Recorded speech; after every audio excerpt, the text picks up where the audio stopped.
Commissioner Adam Silver says the NBA's deal with Disney World could have been closed sooner, but Disney refused to make their hoops wide enough for the balls to actually fit through.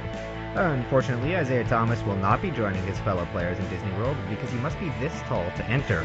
And Steph Curry is apparently upset the Warriors didn't make the 22-team cutoff, as he was really looking forward to winning Andrew Wiggins' stuffed Timberwolf.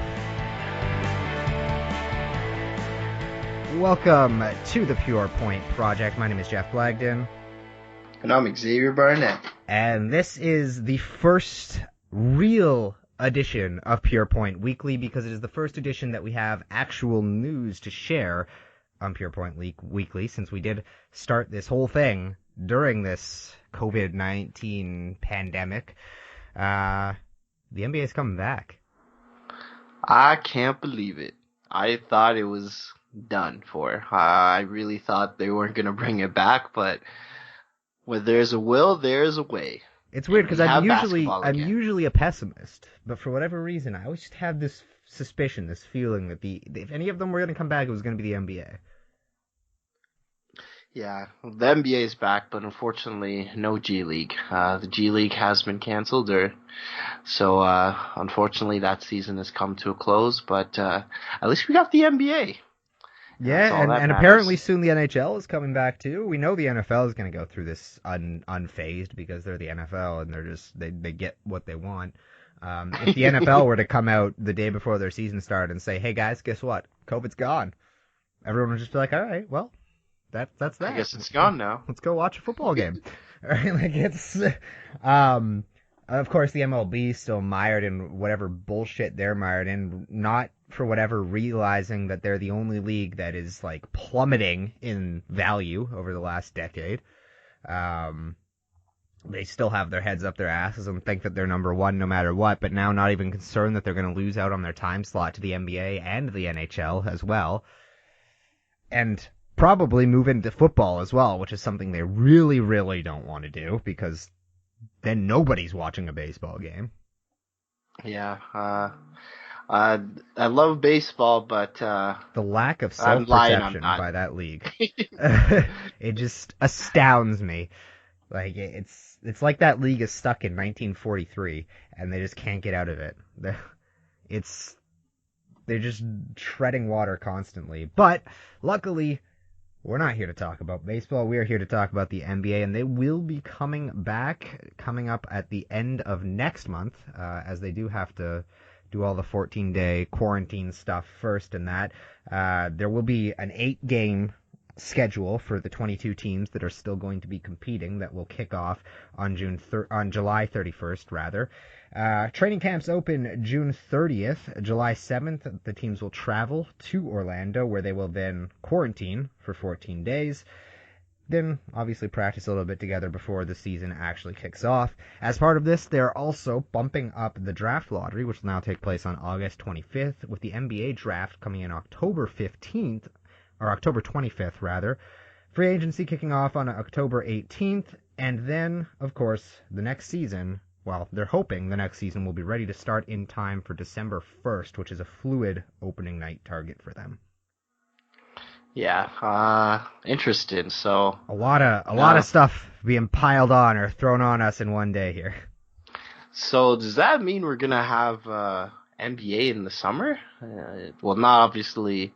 Hopefully, COVID's over by next year, December. We're hoping there's a vaccine, and hopefully by July of next year, maybe we can go to some NBA games, and that'd be awesome because my birthday's in July, and I never get to go see a freaking basketball game. All I have is baseball. Hey, man, my birthday's in the middle of June, all right? Yeah.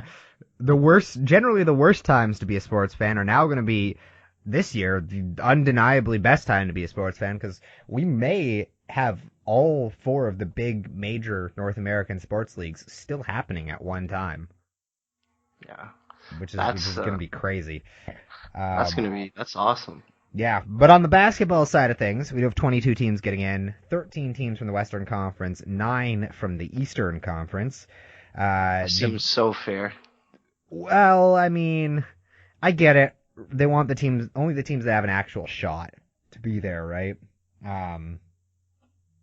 Because, let's be real, the Knicks aren't making the playoffs. The Bulls aren't making the playoffs. The Hornets aren't making the playoffs. Why are we going to bring them back and force them to go through all this testing all the time and possibly infect others and have a bigger risk there if there's zero chance of them actually competing for anything anyway, right? And the Western Conference is more competitive. That is fair. Just the way it is. The thing I don't understand why they are still keeping this as the conference, like separate conferences for the qualifications for the playoffs and that. Because, I mean, the main reason, and the reason I've always accepted the argument of keeping it as a conference-based system, despite the fact that the East is generally significantly weaker than the West, is because of travel time, right? Like, the travel time thing, it's a big factor, right? When you're playing a 7-game series against the same team, you don't want to be flying back and forth every 4 days, right? Especially if you're going, from the West Coast to the East Coast, right? Like, if you're the Lakers and you're in a series against the Knicks, right? That's going to be a tiring-ass playoff series for those players, flying back and forth with the jet lag all the time and the time change and all that stuff, right? But if we're all playing in the same city anyway, right? Why not just have the top 16 teams make the playoffs? Yeah, and then just have like a nice little tournament. Because the way they're doing it now is it's still going to be conference based, but if the 9 seed ends up within 4 games of the 8 seed, then they have to play a play-in tournament against each other, which will be a 2-game thing. The 8 seed only has to win 1 game. The 9 seed has to win 2 games. At least that's what I'm hearing from everything. But realistically, that's a much less of an impact on the East than it is on the West, right? Like, the Wizards are the 9 seed. They are 6 games back of the 8 seed, right? So, if they get that within 4 games, they're guaranteed that shot at that play-in game, whereas in the West, you've got 4 other teams competing for that. Yeah, and everyone is trying to say, oh, this is for Zion. They're trying to make Zion make the playoffs by any means necessary. I don't know if it's 100% true. I didn't check if Adam Silver actually admitted to that. But yeah, it's totally strange that they're doing this route. Well, where the Pelicans are now, they're 4 games back of Memphis for the 8th seed. I don't think anyone would prefer to have Memphis in over New Orleans, so I think most people would rather have the Pelicans in, but you got to remember the Blazers are there too. They're the number 9 spot. They're a game ahead of New Orleans. Sacramento is tied with New Orleans. San Antonio is a game back. Phoenix is 2 games back, right? So it's not a guarantee that he's going to be in by any means. They were surging when they went back to it, but if we're expecting any player to possibly not come back in shape, it's got to be Zion, right? Yeah. We said it before, and I forget which show we did, but for the younger players, it's going to be hard for them coming back because they don't have that sort of income where they have a built-in basketball court, like not everyone's LeBron James where they have a court so they can just straight practice, right? A lot of players only have a condo at the most at this time for the younger players, so it might be an advantage. Who knows who's going to actually win this? I don't know which players are going to be in shape, to be honest. Well, obviously LeBron, but well, I don't think LeBron's ever not been in shape a day in his life, so I don't think we have anything to worry about there. But with the younger players coming back, it's interesting that you say that, because what I hear a lot of people arguing is the flip side, that it's going to be rougher on the older players because they're older, their bones are brittle, their muscles are going to take a little bit longer to get back into the groove of things. Yeah, no, that is true as well, but I think it's more if they kept playing, the old age factor goes into it. I think if there's like a little bit of a break, kind of get rid of all those aches and pains, now they'll be rejuvenated and ready to go. But I'm not a doctor, and I do not know kinesiology or physical therapy, so I'm talking 100% out of my ass, so please don't take this as a serious medical expertise.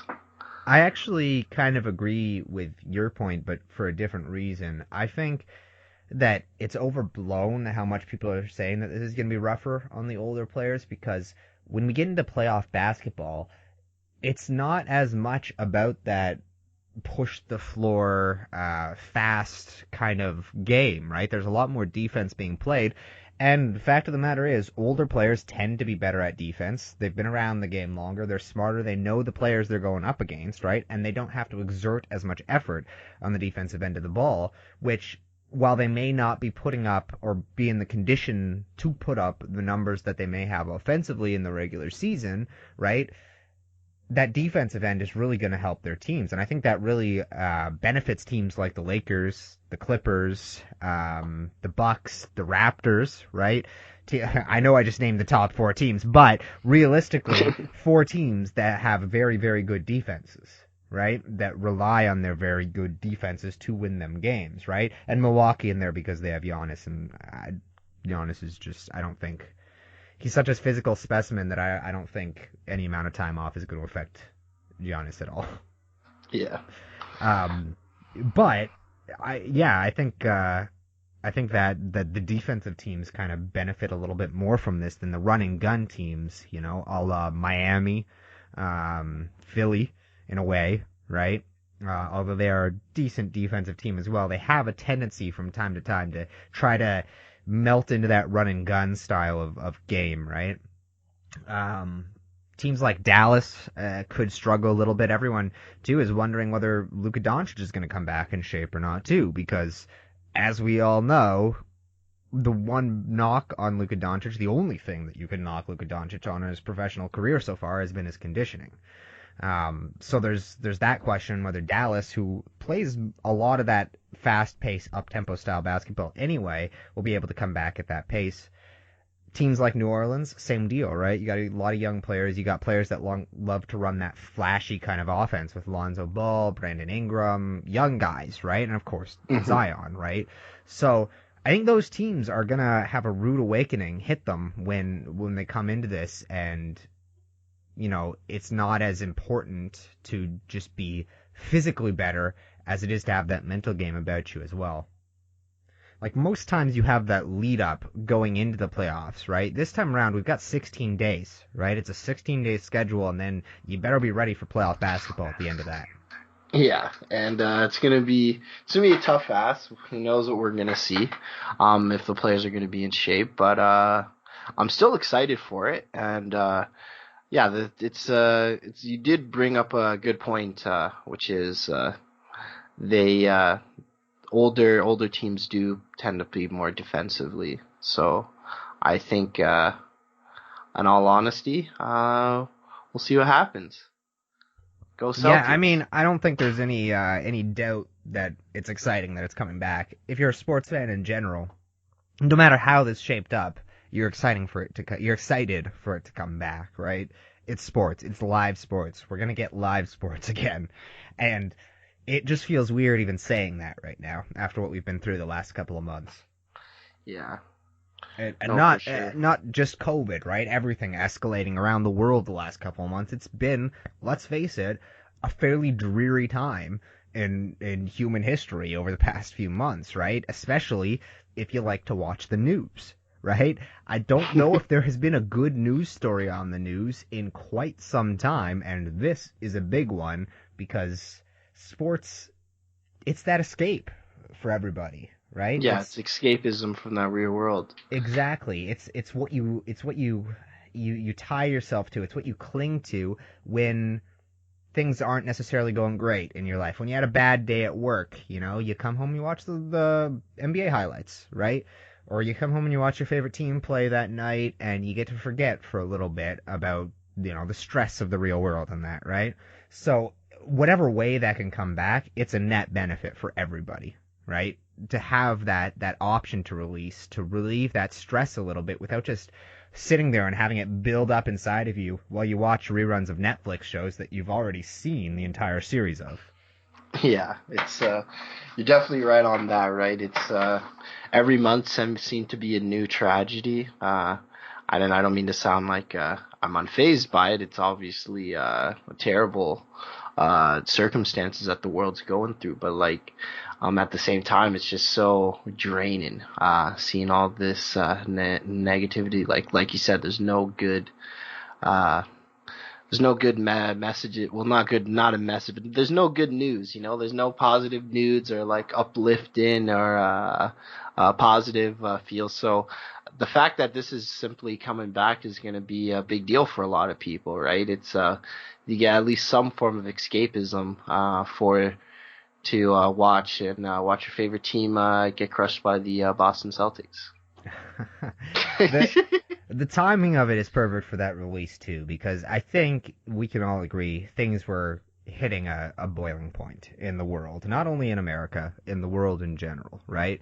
Because as much as those of us that live in Canada and other countries around the world might hate to admit it, what happens in the U.S. impacts the world a lot more than what happens in any other country in the world, right? So while the U.S. is going through all of this, we're all, in a way, going through all of this. And the NBA is, of course, aside from one team, all within the U.S., right? So it's helpful to have that release when you're hitting a boiling point like this. I also do want to say really quickly, we're not trying to brush off everything that's happening right now in the U.S., the George Floyd memorials and the protests and all of that stuff that's happening. It's just that we're not really super educated on it to speak on it, and we prefer kind of not to speak on things that we're not that educated about. Sympathies go out to everyone that is struggling through these times. Our support is definitely with you on that front. It's a shame to see the police brutality stuff happening, and we're in every way, shape, and form against police brutality in every way, whether it's segregated against race or anything. And people, and I am a Caucasian male, so I was born with pretty much every privilege imaginable. First world country, Caucasian male. And I have to say, it is a real thing. We Caucasians take advantage of the fact that we don't have to go through our lives, and it's not so much in Canada as it is in the U.S., but that we don't have to go through our lives in that type of fear that people that aren't born with the benefits that we do have to go through. And it's sad, and it's a shame to see that going on in the world.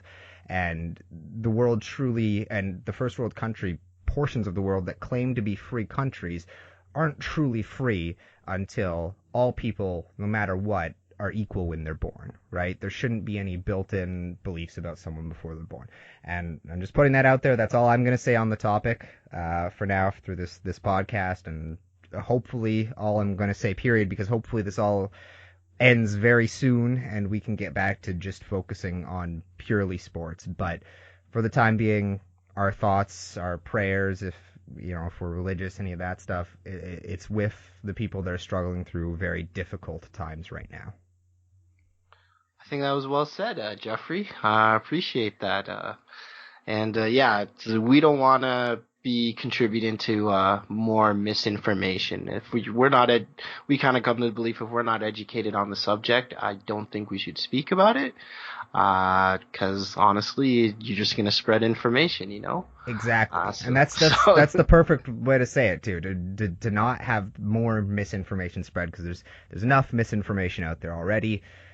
Without people who don't know what they're talking about speaking on it, right? So it's not that we don't want to make mention of it. It's the biggest thing happening in the world right now. It's just that we feel it's best if we don't mix up the conversation at all or muddle up the conversation in any way, shape, or form, other than just to say that our support is with everyone right now.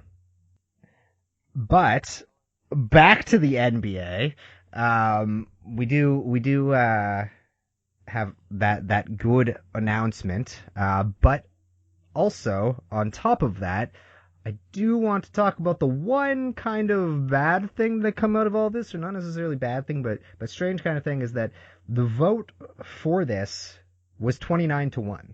So 29 teams said yes. One team said no, and that was the Portland Trailblazers. Apparently, they said no because they wanted a 20-team play-in instead of a 22 team, right? It should be noted in that either a 20 or a 22 team, Portland still makes it. So I'm not really sure what the impact on them is or why their contention to the decision needed to be stated. Maybe they feel threatened because they're only one game ahead. So maybe that's why, because technically they have one more win, but they also have one more loss than they're only really Pelicans half a game up. Yeah, I never really thought on that point much before, because if you have 20 teams qualified, then you still have 2 teams that are competing with them to try to pass Memphis, right? So it's not like Portland is the 8 seed, right? Like, it's not like it's theirs to lose, right? So I guess, yeah, but I don't see how 22 teams makes any difference than 20 teams to them, aside from maybe a shorter schedule. Yeah, shorter schedule. Maybe it's better on the players. I remember Damian Lillard said he didn't want to play for. I forget what the reason was. Yeah, I haven't heard from him since on what's going to happen with that, whether he plans to play or not. But I remember he's saying he didn't want to play for certain reasons, so maybe that's why they opted to go for the shorter route. Shorter games. I think if Damian Lillard's not playing, it really doesn't matter to them whether there's 20 teams or 22 teams, because they're not making the playoffs if Damian Lillard's not playing. Yeah, that's true. So that's you make a very valid point. So yeah, I think maybe it's to please Lillard, but who knows at this point. I'm not a executive for those Blazers. The most confusing thing about everything that was announced, the whole idea, the whole plan, the calendar, all of that stuff, the most confusing thing to me is the weird 2-game play-in series that they plan to do with the 8 and the 9 seed. Like, why bother? If you're coming back to play 8 games anyway, aren't those 8 games to decide who has the best regular season record? Isn't that already giving those teams a shot? Why do we need to give them even more leeway to try to get in? Yeah, that's the strange thing for me, because it is a regular season, and then on top of that you get another play-in. So like, is there like a point for the teams, because they can just win the 2 games? Maybe they might. Well, that's the thing, is that the 8 seed only has to win one of the games, I believe, is how it was at least put to me, and the 9 seed would have to win 2 games.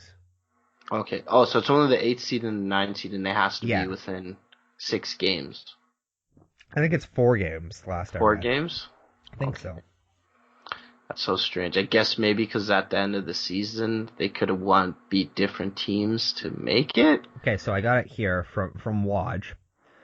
The play-in tournament will include the number 8 and number 9 teams in a conference if the 9th seed finishes the regular season within 4 games of the 8th.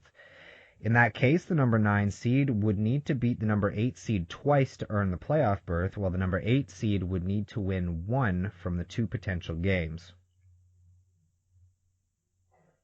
So, yeah, if they finish within 4 games, then it's a 2-game play-in. 1 game takes it for the 8 seed, and I guess to simulate home court advantage, right? Even though the only team that would actually have home court advantage is at risk of being in that play-in tournament in the East, being Orlando, of course. Oh, yeah? But I did see other things being floated around, rumors, ideas, and stuff that people were coming up with for other ways to give the higher seeds advantages in place of home court advantage. I'm gonna go over some of the more ridiculous ones here. One of them is flying in the home court hardwood of each team and laying that home court hardwood for each. So you know how the Raptors, for example, they play in the same arena as the Maple Leafs, right?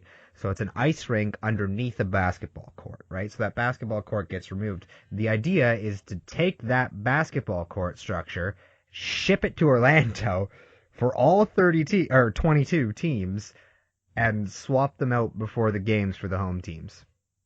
Now, I don't see what advantage that actually gives anybody. That's just a waste of a lot of money and a lot of time. If there's no fans there anyway. Yeah, like if the fans aren't there, there's no point in putting the home team. Like you're not gonna hear any booing, not gonna hear any yelling or people raging at the refs anymore. So that's something I'm not looking forward to. But yeah, that's a total waste of time. Like let's not do that. Let's do something a little bit more productive. Another one I saw floated out there was to give the team that would essentially have home court advantage, the higher seed, or lower seed technically, however you, the team that finishes with the better record in the series, an extra possession at the end of the game, which sounds absolutely ridiculous to me because if you come down the court and you score a buzzer-beating 3 to beat the clock, and then all of a sudden the team has 24 more seconds to try to win the game. Yeah, no, that's even worse than the first. What is this, college football overtime rules now? Honestly, the fact that there's a need for a home court advantage, it might be good that there's no home court advantage. Now it's just pretty much players versus players, you know? They're in their zone, they're in their element. I think the idea, though, is that you don't want to devalue the regular season, right? That being said, we said it already. Everyone's just going to be happy to have sports back, right? I don't think anyone really cares about this stuff. Yeah, the players obviously are the ones that are pushing this forward, but you think LeBron cares whether or not the center court has a Lakers logo in the middle of it or not? I don't think so. I don't think that's the first thing on LeBron's mind when he's going into a playoff series. Yeah, no. I don't think anyone even notices it until now the halftime show. One I did hear that I think is actually a good way to do it, or a good way to give those teams that finish with a better record a little bit of an advantage, and that's having the higher seed in the series decide which hotel they get. Oh, that's fair. That's good. That works, I guess. I mean, and the lower your team is, the worse the hotel. That'd be pretty funny stories too. Could you imagine the stories and horror stories that some players would say from the 8th seed? Yeah, you got the Grizzlies staying in one of those little children daycare things on Disney World. Yeah. So you know what? I think that's fair. I like that one. That's not a terrible idea at all. I think they should make the away team have to cosplay as Disney characters. Goofy just running up and just going for a slam. Tripping over those massive oversized shoes as they go up the court. Yeah, they definitely lose for sure. I don't know. You think Memphis beats the Lakers in a 7-game series with the Lakers cosplaying as Disney characters? Oh, for sure. I wouldn't even doubt it. If Memphis lose, they'd have to sell the team. If they lose that matchup, sell the team. Have them come back to Vancouver. Yeah. I was gonna say give it to Seattle, but or Vancouver. You know, we'd be happy to have another Canadian team. But yeah, whoever's cosplaying, it's not even gonna be close. I heard another one that was given extra coaches challenge to them. There's just been so many that are floated out there for ways to try to make this a level playing field or whatever. But the more things I hear about what they're doing, the more I think, why are you messing with the game? You know? Yeah. Just play basketball, right? We all want to see basketball. We all want to see live sports. It doesn't matter to us at this point what happens with that, what way that's presented to us. And I get the players want to be fair and don't want to devalue the regular season and all that stuff, but they got to understand this isn't a regular season, right? We're not working under the same pretenses that we're working under with normal seasons. Normal conditions just aren't going to happen. They have to just settle on that. Yeah, no, for sure. I got an idea for a 6-man or for a home court advantage. How about the home court team has a 6th player on the court, and that's their 6th man, like the crowd. And he can't shoot or play. He just runs up to the player with the ball and just starts screaming profanities in their ear. Tie in some old slam ball rules here and have a sixth man on every team that's allowed to goaltend, but that's it. And he has to stay inside the no charge circle, and he can't come out of the no charge circle.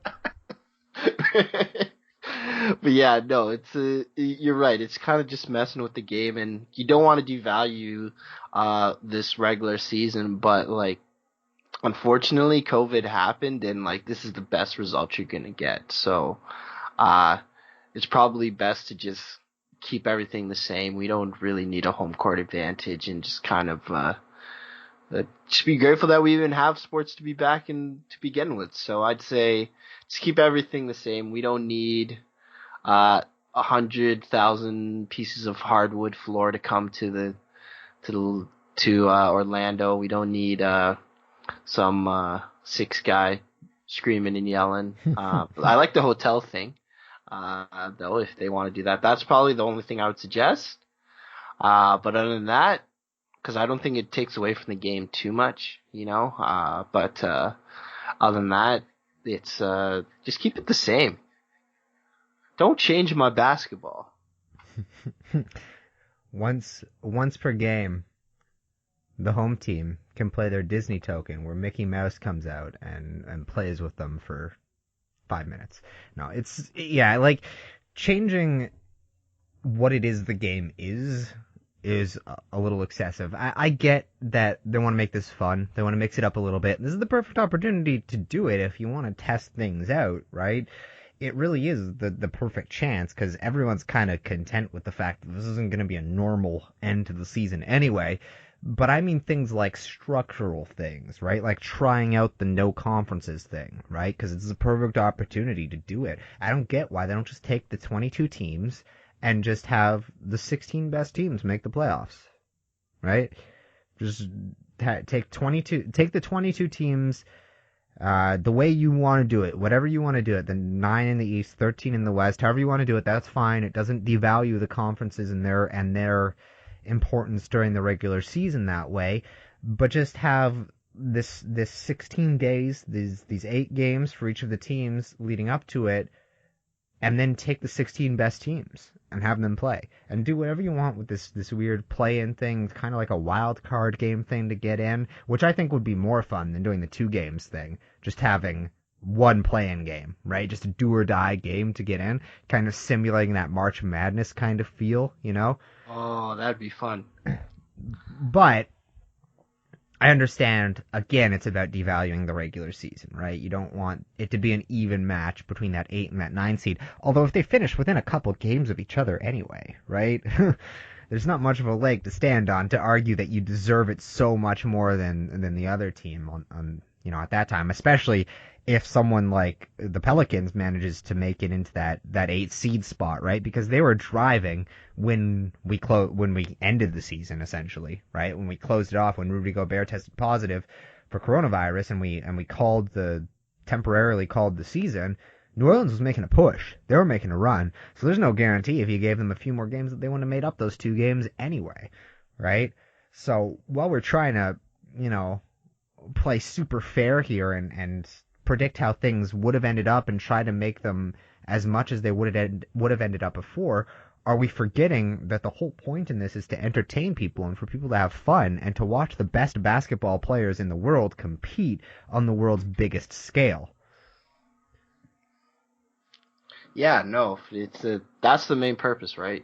We want to see the best of the best. We want to see, the best players, go in, break it, break down, put it all on the line, and then say they were the best. Some people, obviously, there are going to be some people that are going to have whoever wins this season put a little asterisk on it, I can't say the word, but asterisk. You know what I mean. Asterisk. Thank you. That's so goddamn embarrassing. But yeah, people are going to put that little star on there, and they're just going to pretty much be like, oh, this team didn't really win. It was a chalked up season. Everybody was rested. But do you think people are going to do that, though? Because I don't get that feeling. I don't know. I was talking to my one friend about it, and he was like, "Well, if this team that's not, if a bum team wins this whole thing, you already know it doesn't count in my eyes." And I'm like, "Well, then if the Lakers win, because I know he's a Lakers fan because of LeBron, I'm like, well, if the Lakers win, then technically doesn't count? Like, how does someone like the Memphis Grizzlies win? If they win, they win. It's fair. It's fair. It's still 7 game series, right? If they win in the 7 game series, you can't really chalk it up. You know, See, the it's thing is, we've had lockdown shortened seasons before, or lockout shortened seasons before.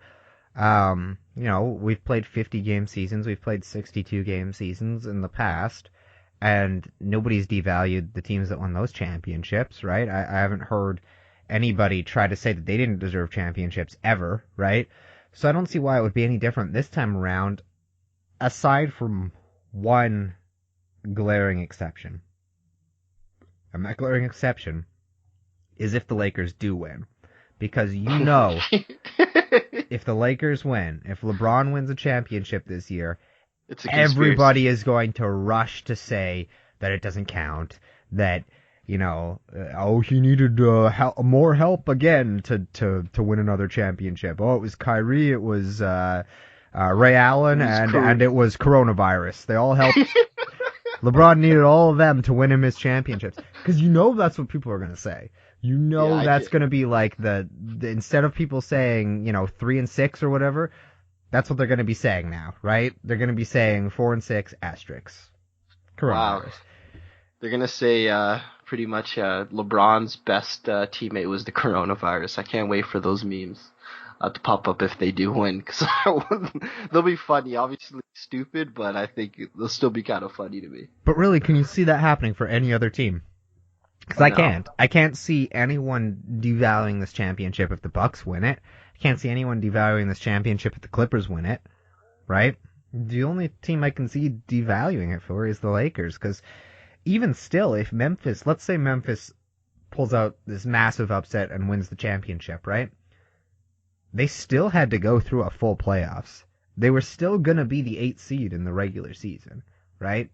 If we have the same rosters of players, yeah, there's that little break in the middle, but we do have training going up to it. Like, there's training camp time going up to it. There's those 16 days of play-in time, right?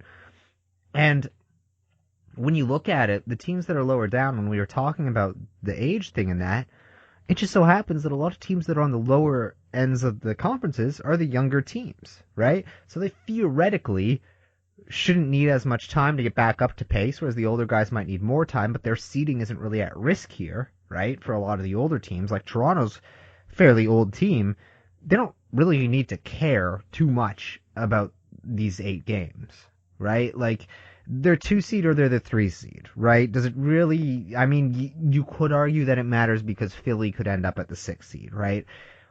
But it doesn't matter as much as it does to Memphis, who are a very, very young franchise, right? So maybe that balances out to the point where everyone kind of gets on the same scale when they get into the playoffs anyway, right? And if that is the case, even if it's not the case, I don't understand how you can devalue a team still winning 16 playoff games to win a championship against the best teams that the world had to offer under the same conditions that every other team was under. Yeah, everybody. Yeah, that's another thing that we don't really emphasize. Is everybody has the same condition. Like everyone's starting from zero, pretty much. It's not. No one has more of an advantage than the other one. Uh, it's pretty much just, yeah, you got to prepare for your best, and if you win, you win. If you lose, well, the season's going to start pretty fast next year. It's going to be in December, so you got plenty of time to get ready. My thing with the I hate to keep going back to it, but the reseeding and that would be, like I said, the point at the end of the day of this is to entertain people, right? And what would you be more excited to watch? A playoff series between Milwaukee and Orlando, or a playoff series between Milwaukee and the Pelicans? Probably, uh, maybe the Pelicans. I want to see Zion versus Yeah, Giannis. because I don't know about you, but yeah, I want to see Zion versus Giannis. I want to see the best team in the league versus the up and coming team. I want to see the two guys that are going to be the argument to take over as face of the league once LeBron's out of it, in Zion and Giannis. You could probably throw Luka in there too, but very likely to be between those three guys on who's going to be the face of the league after LeBron's gone. I would much rather see that playoff series, right? We saw it with the Last Dance documentary stuff, going back and seeing those young Jordan era games when Jordan was competing against, was trying to become Jordan and the best of the best and competing against the other guys that were also competing for that title before he had that spot, were some of the most fun things to watch. Not only in that documentary, but to go back and watch those games, So a playoff series between Milwaukee and New Orleans could be amazing, right? But the only way we get that is if New Orleans somehow makes it to the finals and Milwaukee makes it to the finals, right? Whereas if we could just for once, this one time, just give it a shot, reseed the teams, not based on conference, just have 1 versus 16, 2 versus 8, 3 versus, or not 2 versus 8, 2 versus 15, but you know what I mean, right? If we could just have that once, give it a shot, try it out, see what it looks like, see what happens, see what the reaction is, see if we have an all-time playoff series, and you're at absolutely no dependence to do that again next year. Nothing you do here is anybody going to put any pressure on you to make permanent, right? Because of the way this is wrapped up, right? If it works out and it's great, that's great. We had a great playoff series, but I don't think anybody is going to argue any more than they already are that we should get rid of the conferences, right? So when there's no travel time, let's try it. Let's see it. I want to see the most fun playoff series we can see. After going so long without basketball and so long without professional sports in general, I don't really want to see the Wizards versus the Raptors. I don't really want to see, Boston versus Brooklyn without KD and possibly Kyrie. Who knows what's happening with that injury now after this, the big gap in that, right? So, I would much rather see the Pelicans or, the Blazers if Lillard plays, or, to a lesser extent the Kings, or maybe even the Spurs, right, in a series against... Can you imagine a Spurs-Raptors series? Oh, that'd be great. In the first, in the first round of the playoffs? Come on. Right? The stories you could tell. Exactly. But they don't... I mean, nothing is set in stone yet. They haven't finalized that. That's just what they've agreed to and pitched so far. We still have, more than a month before we get there to the point where things have to be, carved in stone, right? But why not just try it? There's literally nothing stopping you. You don't have the travel time argument anymore. Yeah, no, I see. You make a very valid point. So, I'm with you. Let's kind of move up the conferences a little bit. See what happens. See who comes out on top. It'd be interesting because then I know the Celtics and the Raptors wouldn't be 100% in the playoffs. Then they wouldn't have because I know on the East, the Bucks, Raptors, and Celtics are for sure going to the playoffs. So, well, it changes a little bit now with the shortened season and stuff like that, right? But I mean, there's no way Milwaukee, Toronto, Boston, the Lakers, the Clippers, the Nuggets, the Jazz to an extent, Pacers, Sixers. There's no way these teams aren't making the playoffs, right? Houston, they're in, right? So why can't we just have the most entertaining first-round playoff series among those teams anyway? It's not like anyone's getting cheated out of their playoff spot. They just might have to play a different team. And I can get how, Eastern Conference owners might not like that idea, right? Because, let's be real, the ones that are going to miss out are pretty much all Eastern Conference teams. But, fuck it. Pardon my French, but who cares, right?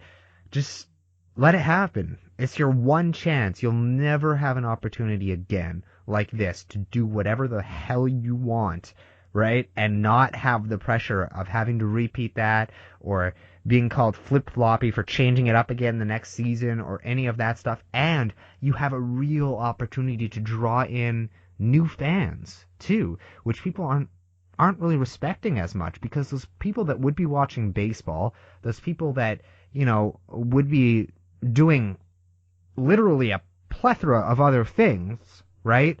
They're like, sports are back, basketball's back. It's the first sport that we're going to be able to see live in the United States and in North America since this whole thing shut down in months upon months.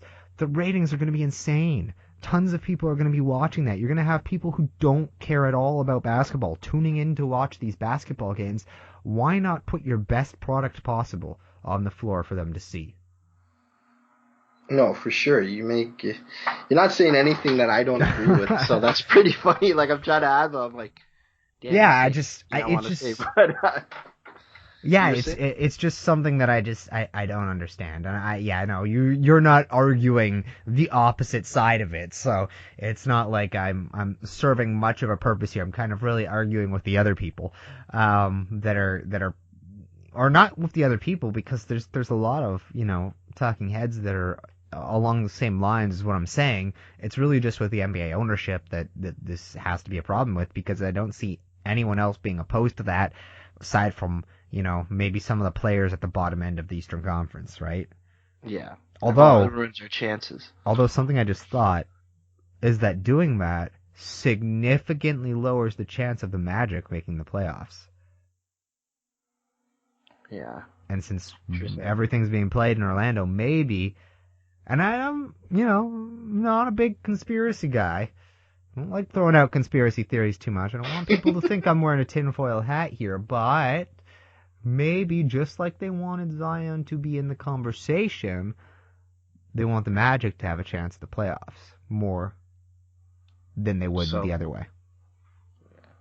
So the home team, at least has some home court advantage for... Exactly. Like the way it's set up, Orlando definitely at least gets that play-in game, right? Because there's only 9 teams in the Eastern Conference that are going in, right? The Orlando have a 6-game lead on the Wizards for that 8 seed spot, right? It's hard to believe that somehow, some way, it's impossible actually, that the Wizards could get a 4-game lead on them, right? Yeah. So, I mean, if the Wizards win out, we're talking 32 wins. If the Magic lose out, they've got 30, right?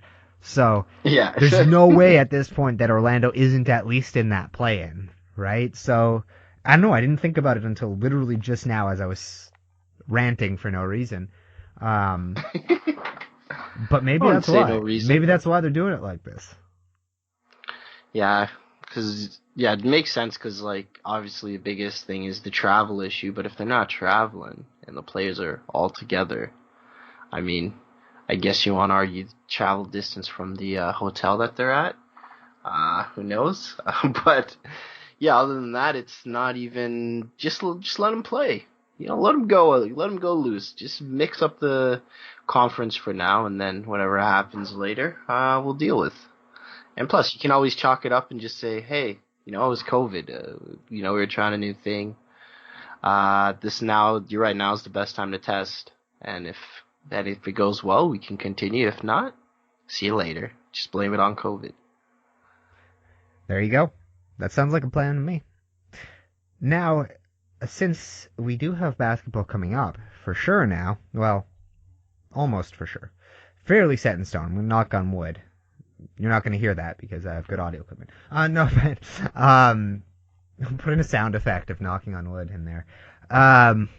But now that we do have basketball coming up, it is finally safe, for the first time since we started doing this show, for us to do something that is a staple on every sports show that has ever been a show. Predictions. Who do you think is going on? Let's say who are the 4 teams you think end up in the conference finals first. I think, for me, I think it's going to be Lakers. For sure. LeBron's hungry. He's not letting anything stop him. He's upset. Uh, you don't want an angry LeBron, so he's going to be hungry and he's angry. He's definitely taking the team to the conference. I think the Bucks are going to go to the conference. Now, the question is it going to be versus the Celtics or the Raptors? Trying to get my bias out of this, but I think it's going to be the Celtics. The reason being is Jason Tatum was, in my opinion, he was starting to really turn over a new leaf. He was starting to turn into from, just a star to superstardom, ever since the All-Star break. So if he still is in that same top form, then I think they're going to the conference finals. But if he's not, then it's the Raptors. But I'm going Celtics. And for the West, that Clippers team is just also a force to be reckoned with as well. So, I mean, they were really, really good before they got Kawhi and Paul George. They had some. They were missing a couple of stars. So yeah, I think it's going to be Lakers, Clippers, Bucks, Celtics. 1 and 2, 1 and 3. All right, who do you have them in the finals and winning the finals? I think it's going to be... You know what? I think it's LeBron's year. He hungry. He wants a championship with the third team. That'd be amazing. So, I'm going to give it to the Lakers over the Bucks. The Bucks. All right. Going with the two number ones. I see how it is. All right. Easy life. All right. So I'm going to, before I even go into what my prediction is, I'm going to put my cards on the table right here and say that even though I don't have to say this, so remember that, okay? I'm doing this out of the goodness of my heart. I don't have to defame myself by saying this. I had the Warriors in the Western Conference, winning the Western Conference at the beginning of the season. Oh, damn. You need 16 playoff wins to win a championship. The Warriors finished their season with 15 total wins in the regular season. So, even if you were to take their regular season wins into account, they still wouldn't win the championship. But wow, you really did not need to say that. You're just a glutton for punishment right now. I'm nothing if not fair. All right, fair is my. For me, the four that I see going in, there's a part of me that really, really, really wants to say the Jazz, because how amazing would that be if the season was postponed because Rudy Gobert tested positive for coronavirus and the Jazz won the NBA championship? My lord, that would be fantastic. I don't think they can do it though. They're not deep enough. They're the 4 seed, so they have a shot. But beyond, Donovan Mitchell, Rudy Gobert, and to a lesser extent Bogdanovic, it kind of drops off after that, right? Like we were talking about when we went back and did our look backs in our NBA in Hindsight series there, about how teams of the past used to have like a top guy, a second guy, and then there was a big distance between the third guy, right? Whereas teams of today, there's not that big of a difference. Utah's still young enough that they do have that gap, right? So, and I think especially given the shortened structure and that you do need a little bit of a deeper bench to go in, which is why it's hard for me to say this because I really don't want to, but I have the Clippers in there in the Western Conference Finals. I feel like just because of the depth of that team, man, with the shortened season and the fact that every team is going to have to be trying to get back into shape, but realistically, the Clippers can spread those minutes around more than any other team can, right? The Clippers are one of the few teams in a good playoff spot, like in a contending playoff spot, that can run a 10-man rotation in the playoffs, right? 2 of their best players come off the bench, right? I mean, it's just the way that roster is constructed and their focus on defense, which we talked about earlier too, makes them just so lethal given this new structure and that, right? So I think the Clippers are in for sure on the Western side. I'm with you on the Bucks on the East. I think the Bucks are in for sure. It's it's by association with the fact that they do have to play that Eastern Conference schedule, right? If they were going to mix things up and mix up the teams a bit, I think Milwaukee might have a tougher path, but there's not too many teams in the Eastern Conference that are really going to give Milwaukee trouble, aside from possibly Miami. I will say that. Watch out for Miami against Milwaukee, because Miami can shoot the lights out of the building, and we saw with a couple years ago with that Houston Golden State Western Conference Finals series that if you live or die by the shot, right, anything can happen in the playoffs. Anything can happen in a 7-game series.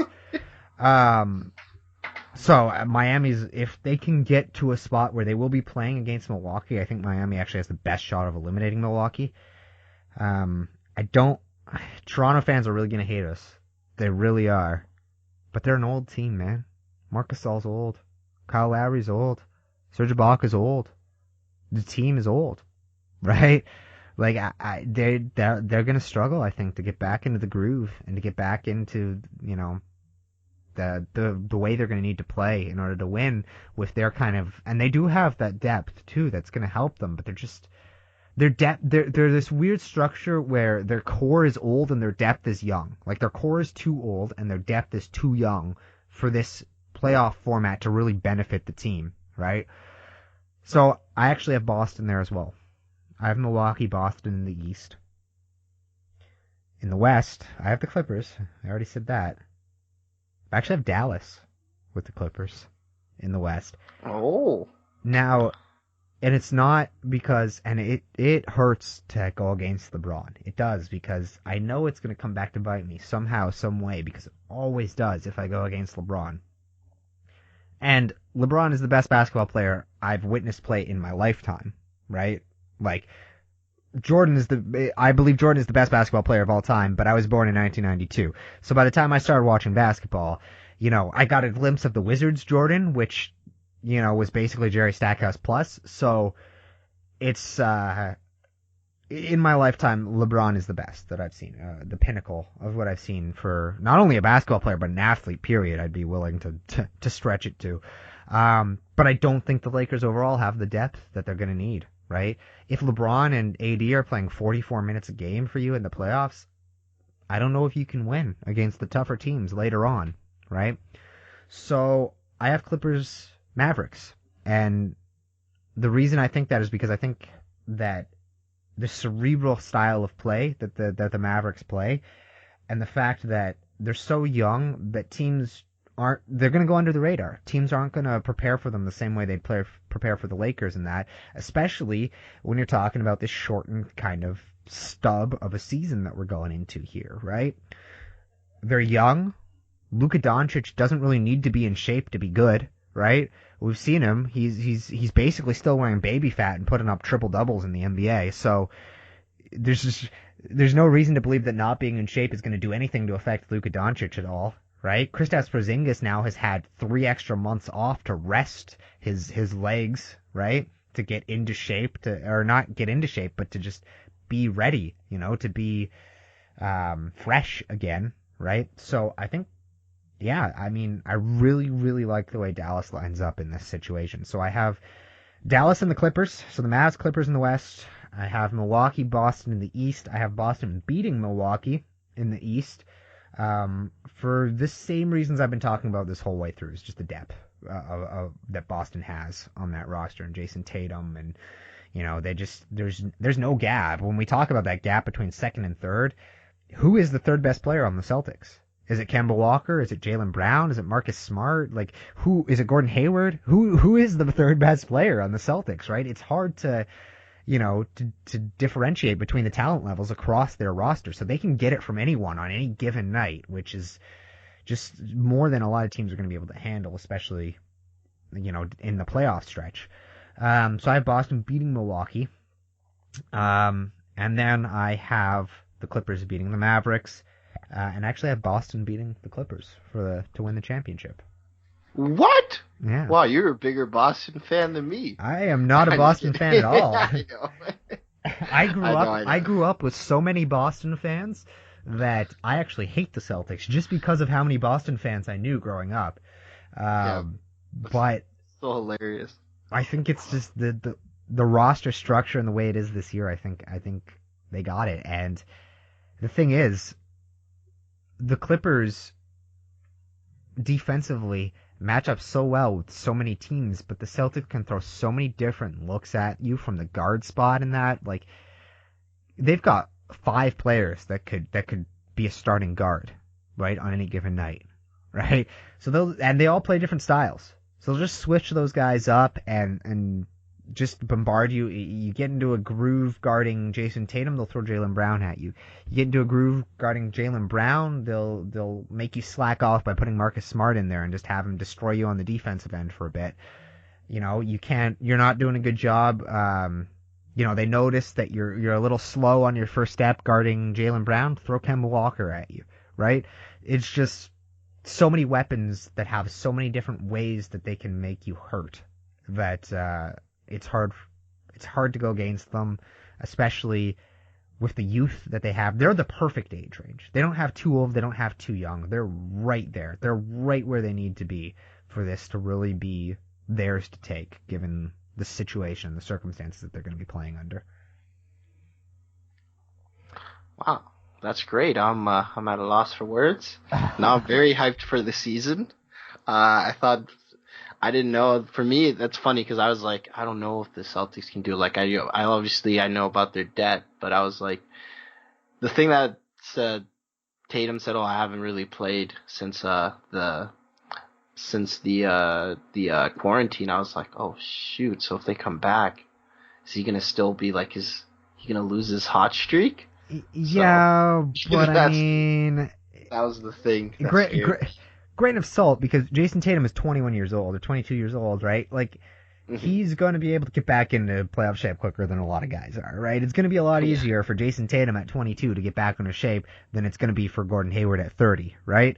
hmm So I don't worry about it too much with a guy like Jason Tatum, who I am a Duke fan, so I watched a lot of Jason Tatum, and a lot more than I watched Kyrie Irving. Still salty about that. That being said, um, I don't find it very difficult to believe that he's going to be in playing shape no matter what, because I've never seen an out of shape Jason Tatum. You've got those 8 games to lead into it where he can be rusty if he wants to and just catch hmm on again. And they don't need him. That's the thing. They don't need him to support them in the way a lot of other teams need their stars. If you're the Lakers and LeBron and AD aren't performing, you're screwed, right? Like, who are you going to go to after those two? You don't have another go-to guy, another guy you can rely on. If you're the Celtics and Jason Tatum isn't going, you got Kemba Walker. Kemba Walker isn't going, you got Jaylen Brown, right? All of these guys can fill in and take the load away from another guy, right? So if you have people that aren't in shape, it's hard to see a team, aside from maybe the Clippers, doing better at putting those packages together than the Celtics. Fair enough. I didn't think of it that way, and I'm glad someone else did. And this season's gonna be great. Go Celtics! If they win, that would be the greatest birthday present for me in this very tough year. I suppose for all the Celtics fans I knew growing up, it would be a great way to cap off what has been pretty bad first half of the year. So I don't know. Maybe it's my way of wishing them good luck to pick the Celtics. I really like the way that roster is constructed for the way that this season is going to play out at the end. Do you think that this final 8 game stretch is going to do anything to impact the awards races? Like, is Giannis still the runaway MVP? Uh, it's a good question. Um, I don't think so. People have been. I think everyone's had a lot of time to analyze the footage for 3 months to see who's the defensive player of the year, the MVP, analyze the stats. Like we had a lot of times on our hands. So I don't think the 8 really impacts too crazy unless like LeBron decides to go Unless LeBron crazy, averages average a 40 triple per double. game or something down the Yeah, stretch. right. He averages 40 point triple double. Then other than that, I think it's already set in stone. Yeah, I think Giannis is. I don't think there's much anyone can do to take the MVP from Giannis in 8 games. I think what they should do, though, just to switch it up a little bit because of the way this is going to go down, wait. Wait until after the playoffs to name the MVP. Just this time around. Just one time. Right? Because we have the shortened season anyway. It's weird how it was cut in the middle and then restarted, almost as if we kind of have two different seasons that we're doing here in a lot of ways, right? It's almost like college basketball where you have the regular season and it kind of ends with your conference tournament, your conference championship, but then you go into March Madness, right? Where it really matters. And I feel like it's almost that feel here with basketball. We have almost these two distinct different seasons that we've got going on here. I think that just this one time, I think I'd be okay with waiting, just letting the playoffs come into the equation when you decide the MVP. Because who's to say that the Lakers maybe don't make the finals, right? Maybe the Lakers lose to the Clippers in the Western Conference Finals or something, right? Or earlier than that if you believe my predictions, which you never should. Never believe my predictions. Just to put an asterisk beside that. Any prediction I make, do not bet money on that prediction.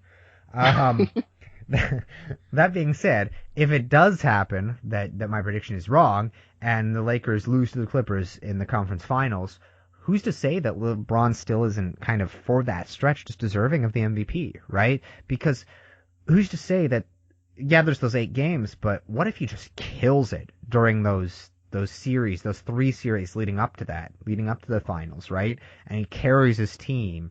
Or, God forbid, they have injury issues or something, right? And LeBron has to carry more of the load. I don't see a problem with calculating that into it and giving him the MVP based on that if Giannis has a lighter path to the playoffs and doesn't have to do as much. That being said, I think the chances of them doing that are very minimal because the NBA likes to, stress the point that the playoffs, the postseason, and the regular season are not, are separate things. For whatever reason, more than any other league, they really like to pressure that point, right? You'll rarely see the NBA throw out a statistic that combines regular season and postseason. NFL does it all the time. MLB does it all the time, right?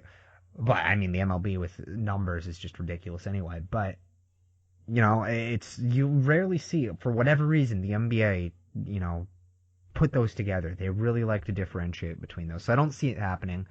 I think Giannis he's got too much of a head start. I think if we had a full season still ahead of us, a full slate of games, and we closed out the 82-game season, I actually do think LeBron probably would have won MVP this year, just based on the way the narrative was going when we called the season. But the way it is now, you got to give it to Giannis. Now, the more intriguing one to me than any other ones, because I think Defensive Player of the Year goes to AD or Giannis, right? And it goes to AD if Giannis wins MVP, and if Giannis somehow doesn't win MVP, I think Giannis gets Defensive Player of the Year. I think those are the only two that are really in the conversation for Defensive Player of the Year. But Rookie of the Year is really interesting, right? Because we have 8 games here. We've got Ja Morant, who is the favorite right now, but Zion, man. If the Pelicans make that push, if the Pelicans get in there, if the Pelicans get that 8th seed and they're in the playoffs. Oh, Zion's Rookie of the Year for sure. Yeah, you think for sure? Yeah, I think. Well, he's the still NBA going is to play trying to significantly fewer games than. And you got to remember, it's not the NBA that votes on this. It's the writers. Yeah, the way it is, kind of. That is true. I think he's gonna go though, cause man, since time they've been shoving Zion down our throat, right? He's the second coming, the next LeBron. Would that make him the third coming? Yeah, I know, right? Right, but so I think if he makes it, he's gonna win MVP. If you ask me, I'd still probably vote for Ja Morant because he played more games and who knows? But sometimes people think, potential outweighs the actual stats. So at the end And of who knows these what the 8 games, Ja Morant will have played 67 games. Zion Williamson will have played 26. wow. Or 27. 27. I'm not good at math. 27. No worries. Like I said, 27 games isn't enough I don't think for so me to either. vote a rookie of the year. I don't think so either, but it's just the narrative around Zion makes it tough to predict. Yeah. Zion is better than Ja Morant. Let's put it that way. Zion looked better in his rookie season than Ja Morant looked in his rookie Ja Morant, wherever you stress the. I've heard it both ways, and I have never heard Ja Morant say his own name. So until I do, I'm just gonna switch it up and do a different one every time. I did the same thing with Oladipo for the longest time. Now, I completely forget what I was saying now. Right. I think there's just 67 games compared to 27. It's a 40-game difference. It's tough. And it's tough because I'm the same person that usually argues the opposite point, that because of how much of an impact Zion had on his team, that I would normally be arguing the opposite side, that I think it should go to Zion. But Ja Morant's numbers are so good, too. 18 points per game, shooting 49% from the field, 7 assists per game, right? Like, he's efficient. He's an efficient volume scorer from the point guard position who is also your main facilitator. That is, that's a tough role for a rookie to fill, and he's done it so friggin' well. So I'm going with Ja Morant still. But I would not be surprised if they give it to Zion. Yeah, I wouldn't be surprised. I'm like I'm one of those fans that say if a player like how Ben Simmons won Rookie of the Year the one year over Yeah, I've never understood the outrage over that, though, because that has happened so many times before in the past. Blake Griffin, Larry Blake Bird, Griffin. Yeah. Lots of players have missed their first season and then won Rookie of the Year. But for some reason, Ben Simmons just took so much flack for it. Yeah, Ben Simmons took more flack, but I didn't even like it when, like I said, Blake Griffin won. I'm like, oh wow, he really won, but he was off the whole season because, me personally, is it really a rookie year? Sorry, my bad. The real one, I just wanted to say before I forget it again because I lost my train of thought before. The one I was thinking of was Joel Embiid. I thought Joel Embiid should have won Rookie of the Year, his rookie year, despite not playing as many games. But it was also a really weak class that we were comparing him to, right? So that's what I wanted to say. Continue. Yeah, no worries, thanks.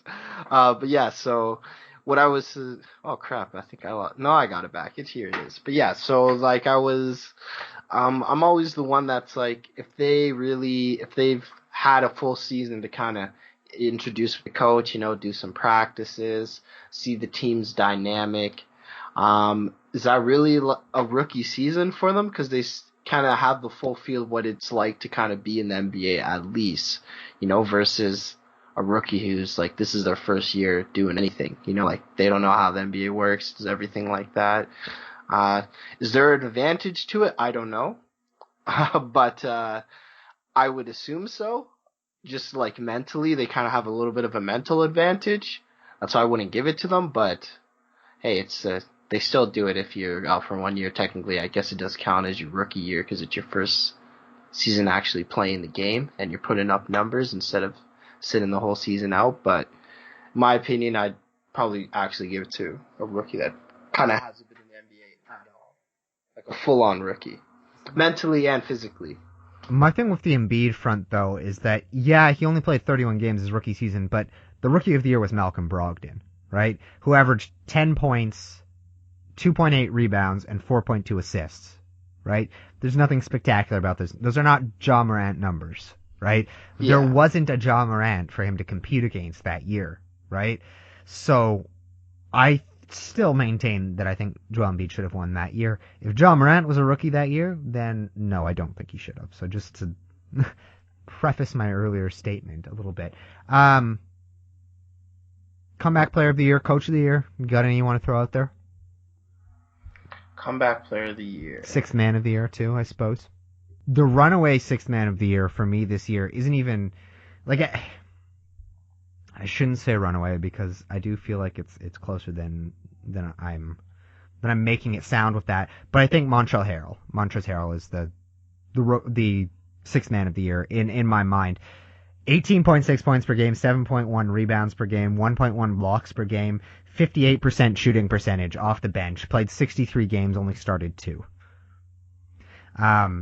Now, of course, he's on the team with the guy who I think will be third this year in six-man voting, which is Lou Williams, who is, of course, the last 2 six-man of the year awards he's won. He's one of the only very few people to have multiple six-man of the year awards in his career and averaged over 20 points per game last year to win it. He's at 18.6 this year, so in the area, but I do give it to Harrell. Most improved player is Devontae Graham for me. Now, a lot of people are going to argue someone like Bam Adebayo, right? Who I think Adebayo is going to win most improved player, but I would give it to Graham. The reason being, the only reason Bam Adebayo is putting up bigger numbers is because his team traded away Hassan Whiteside. Yeah, he's putting up way better numbers than he was last year, so I get it, but I don't think last year anyone was saying that Bam Adebayo was anywhere near the discussion with Devontae Graham, right? Devontae Graham was averaging 14 minutes per game, putting up 4 points and 2 assists, and barely playing, right? Whereas Bam Adebayo, we knew was going to be good. He just happened to be on a team that had an established starting center at the time, right? Whereas you look at what Devontae Graham has done, he played 35 minutes per game this year as opposed to 14 minutes per game last year, 18 points per game this year as opposed to 4 last year, 7.5 assists per game this year as opposed to 2.5 last year. That's my guy. Okay, for me, what about coach of the year? For me, coach of the year, I think I'm going to give it to Eric Spoelstra and that Miami Heat team, because I don't think anyone thought Miami was going to be as good as they are this season, right? Miami was pretty much considered like a write-off, like, oh, they got Jimmy Butler, they're going to be on the come-up. They'll probably be like, a 6th or 7th seed in the East, but to get all the way to 4th seed, and like they're not, and it's not like terrible. Their record is pretty good this season so far. They're 4th seed, 41 and 24. And Eric Spoelstra, he's kind of shown that, he actually is a decent coach. He doesn't get carried by, LeBron and Wade and all those guys. I think Spoelstra's kind of destroyed that narrative since they left, though. I mean, he's gotten some plus 500 teams with some pretty crappy rosters since LeBron left. Mm-hmm. I actually agree with you. For me, I do think it should go to Spoelstra finally. I've always been one of the people saying that Spoelstra is significantly underrated as a head coach, and I think he does deserve it this year. The guys I'm going to throw in there as the other, like the wild horse kind of candidates, just to throw them in there, Mike Malone on the Nuggets, because the Nuggets are really just structured around being a good team, right? Yes, Jokic is clearly the best player on the team, but he doesn't really play like, he doesn't really have the gravity of being the best player on a team like a lot of other guys do. It takes a little bit more of a off-the-wall approach to build a team around Nikola Jokic as your best player than it does LeBron James, right? The other one I have is Billy Donovan with the Thunder, because the Thunder traded away their 2 best players. They got Chris Paul, who everyone thought they were just going to release, and he ends up being an all-star, right? Shai Gilgeous-Alexander, shout out, Hamilton kid. Shai Gilgeous-Alexander playing at an all-star level, right, this year, putting up almost 20 points per game, 6 rebounds, and 3 assists per game from a guy who is 6'5", right, and is the reason that a lot of people thought Chris Paul was going to be cut was so that he could play point guard, ends up sliding over to the 2 guard and being spectacular there, and that's a coach's decision to do something like that, right? So I think Billy Donovan has done a really good job this year with what he was given as a team, to have that team in the 6th spot after losing Russell Westbrook and Paul George the year before. The year before that, losing Victor Oladipo, like you're just hemorrhaging these players and picking up these pieces that are castaways from a lot of other teams, right? Like Shai Gilgeous-Alexander was sent over in the Paul George deal, right? And he's their best player, right? So it's impressive what he's been able to do with that roster. So I will put Billy Donovan in there as well. But at the end of the day, yeah, I do think Spoelstra takes it this year. Yeah, fair enough. And I agree. It's insane, these coaches. But I really like the point you did make with Billy Donovan. Like, his 2 best players are traded away, and he's still competing in the West. Like, and the West is the harder conference. So, and they arguably really look impressive. like a better team this year than what they had last year. Yeah, it's insane. So, we finally get to make some predictions. We have the NBA season coming back. We know that now. We're on our way to having live sports once again, and we here at the Pure Point Project finally get to make a news podcast with some actual news in the podcast. So overall, a great day for sports. Great day for basketball, despite all of the background stuff going on in the world as well. If we pull basketball to the forefront, it's a great day for them. So for basketball fans, at least. The players, maybe, some of them might be like, oh, man, I have to come back and play now? Yeah, I was enjoying this. I was playing 2K. Right? Like, I can't imagine the players on the Kings are too excited to come back right now. But they, as we all do, they must digress as well. I'm going to close out. I do want to say one more time, though, just because, in case people jumped in at some point in the podcast, we're not ignoring everything going on in the world right now. We do support all of the people who are struggling in these protests, in their movements, and nobody deserves to be oppressed by the people who are supposed to be protecting them. And I also just want to make a note, because it does kind of bother me a little bit that people think of it as this way. This isn't about politics. This isn't about partisan lines. This isn't about holding the party lines. It's not Republican versus Democrat. It's about making people feel like they matter and like their voices can be heard at the same level as other people's voices. And to me, that has absolutely nothing to do with politics. So arguing it as a political matter is something that I've seen out there all over the place. And I just, for anyone who does listen to the podcast, just want to make sure when you're out there that you kind of avoid any forms of misinformation that are going to come up about stuff like this, because it does seem to be going around a lot. There's a lot of people that are trying to spread things that aren't the truth out there on that. And one of the best ways to avoid that is to avoid the political discussion side of it, because something like this shouldn't be about politics. And the people that are making it about politics, most of the time, are twisting that to their side, whether they're Democrat or Republican. They're putting their own spin on that to make it sound better for their side of it. So just don't think of this as a political discussion. This is a discussion about human rights at the end of the day, and equality, right? And neither of those things should be politics. Yeah, no, 100%. It's pretty much basic human life. It's not a Republican thing. It's not a Democratic Party thing. It's pretty much it's a human thing. People are here put on this earth. You're only here for a select time. So instead of trying to hate each other all the time, how about we try to live together and enjoy each other's company instead of spreading misinformation. It's 2020. It's time we just we just sent a commercial rocket into space last week. Right? Which, by the way, I'm still kind of pissed off that they somehow had better, cameras than I do here, right? Like, they're broadcasting super high quality images from space, and I can't even have a Skype call across Canada without, dropping frames or things going wrong or something there, right? I don't know what's up with that, but we're sending people into space on commercial flights that aren't even government flights, on these super high-tech rockets where the base of the rocket navigates its way back into the atmosphere and lands in the middle of the ocean on its own with nobody on board, and we're arguing about skin color differences among people, right? We should realize now more than ever in human history that that doesn't matter at all, right? And unfortunately, with the way things are in the world, it does matter, even though it shouldn't, and that's what people are fighting for, is the fact that it shouldn't matter. You should be treated the same way. It's an innocent until proven guilty type thing at the end of the day, right? Everyone should be treated on the same scale until they do something that is a choice, a personal choice that they made that differentiates them from someone else.